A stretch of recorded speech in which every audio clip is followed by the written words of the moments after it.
Hello fam, welcome back. I hope everyone is doing all good. Today, as you can see, we are making twisted sugar donuts. In fact, you will love this recipe. So all you have to do is to trust the process. If you are new to my channel, hello, this is Cooking with Efia. Do subscribe to my channel and be part of this beautiful family. Now, without wasting much of your time, let's get started.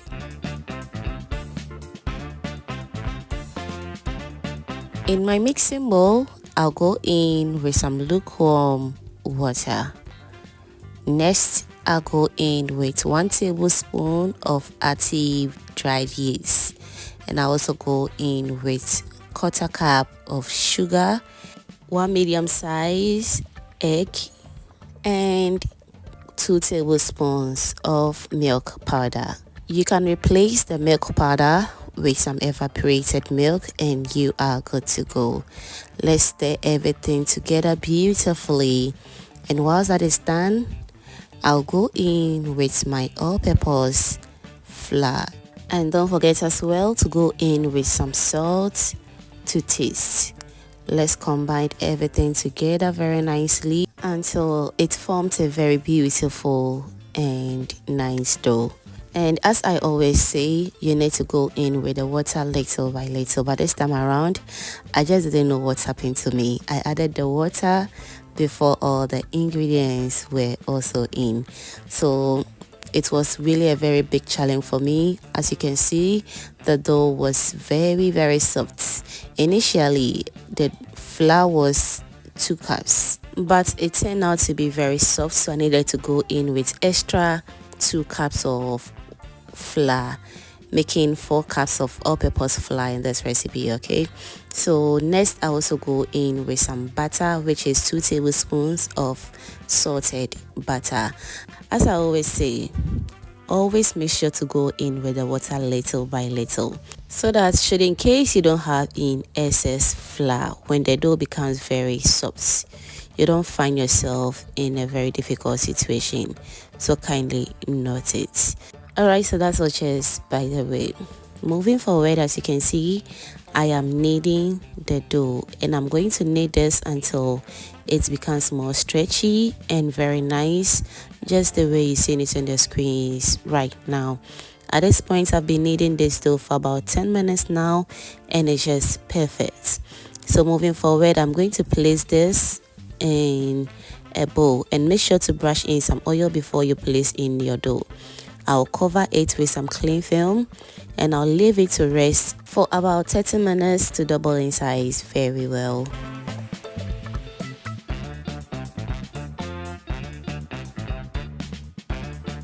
Alright, so after 30 minutes, this is what we have. The dough has really doubled in size very well, as you can see. So moving forward, I'm just going to punch it to reduce the air in it a little bit. I'll remove it from the bowl, and I'll begin by setting the dough into the sizes that I'm looking for. You can measure this if you want, but I'll just be enjoying this in the house, so no need for that. If you're making this for business, then you can measure it, or if you have accurate eyes to measure or to eyeball it very nicely to get perfect size, that's just fine. Everything totally depends on you. Okay, so do just what you want. Before we start to roll out the dough, I'll dust my baking pan with some all-purpose flour, because I'll be placing the dough on it, so it will prevent it from sticking when I'm about to remove it. Okay, now once that is done, I'll set it aside, and I'll begin by rolling my dough. Don't forget as well to dust your working surface with some of the flour, so that the rolling process will be a little bit easy.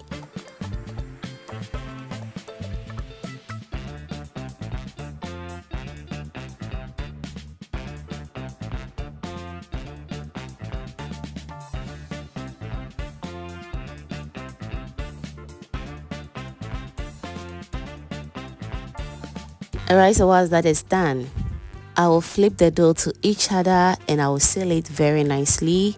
I'll repeat the same process until I am done with everything.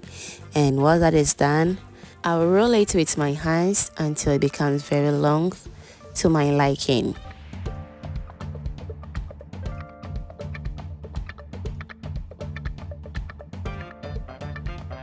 Now this is the perfect size that I'll be going for.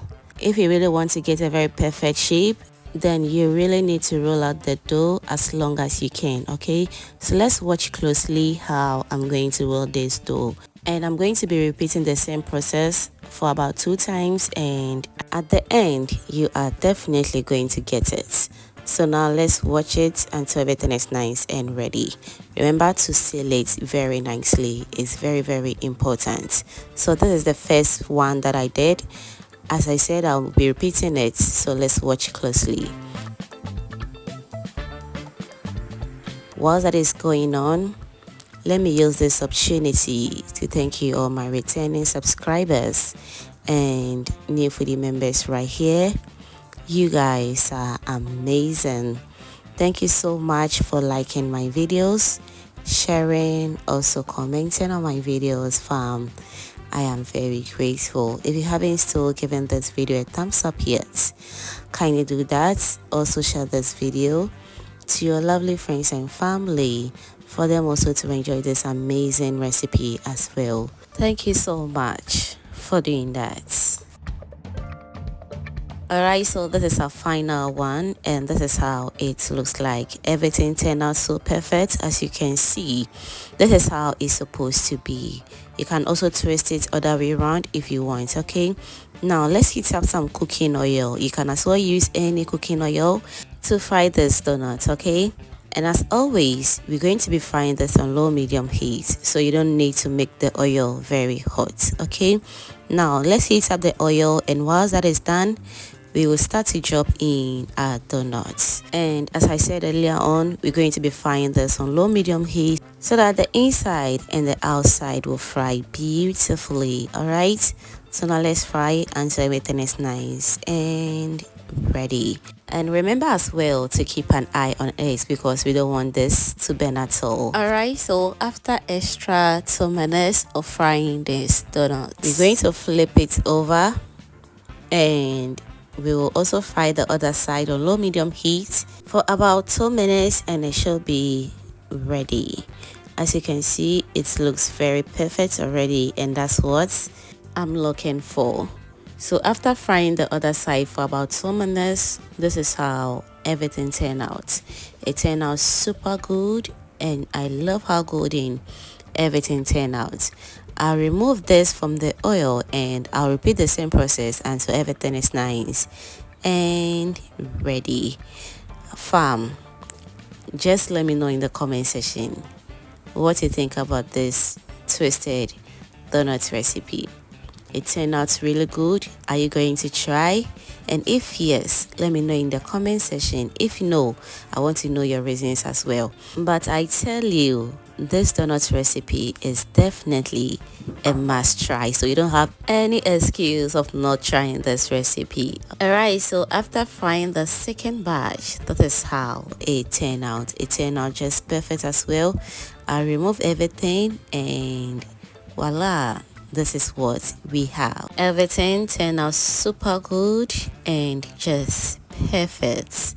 If you really want to coat yours with some sugar, you can also do that, but if you don't want to, you just have to omit it. Okay, thank you so much for watching this video to this point, and if you enjoyed to this point, that means you are always a proud foodie member. Can you subscribe to my channel? Also turn on the post notification bell so that anytime I upload new videos like this, you'll be among the first person to be notified. Thank you so much for watching, and see you in my next upload. Bye.